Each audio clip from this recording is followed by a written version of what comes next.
सत्वर पाव ग मला भवानी आई रोडगा वाहिन तुला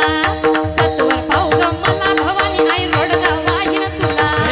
सत्वर पावगे मला भवानी आई रोडगा वाईन तुला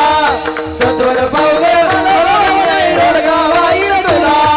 सासरा माझा गावी गेला सासरा माझा गावी गेला तिकडच खपू देत त्याला तिकडच खपू देत त्याला भवानी आई रोडगा वाहिन तुला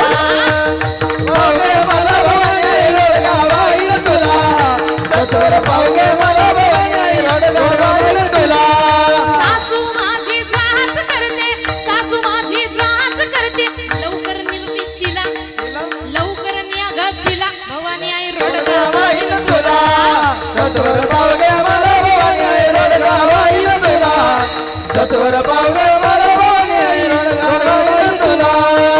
महाराज म्हणतात सत्वर पाहू ग मला भवानी आई रोडगा वाईन तुला भक्ती मार्गाला तोपर्यंत जाऊ शकत नाही जोपर्यंत हा संसार डोक्याच्या बाहेर निघणार नाही म्हणून एक काम कर सासरा माझा गावी गेला तिकडच खपू दे त्याला तिकडे येऊ देऊ नको सासू माझी जाच करते लवकर निघ तिला लवकर घेऊन जाय पण ही प्रार्थना आपल्यालाही करायची फक्त अर्थ समजून सासरा म्हणजे कोण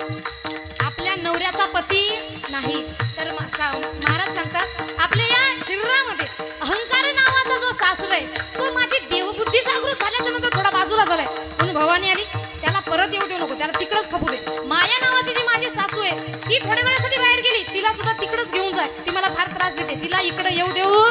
नको आणि हे जेव्हा जाईल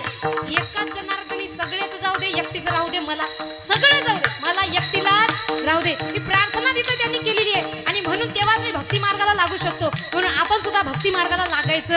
आहे आता भक्ती मार्गाला लागण्यासाठी काय करावं संत म्हणतात जाय जाय पंढरी होय होय वारकरी आणि एकदा झाला वारकऱ्याचं वेळ लागलं तो इकडे पुन्हा संसारामध्ये पुन्हा डोकं घालू शकत नाही कारण म्हणतात ना या शेजारणीनं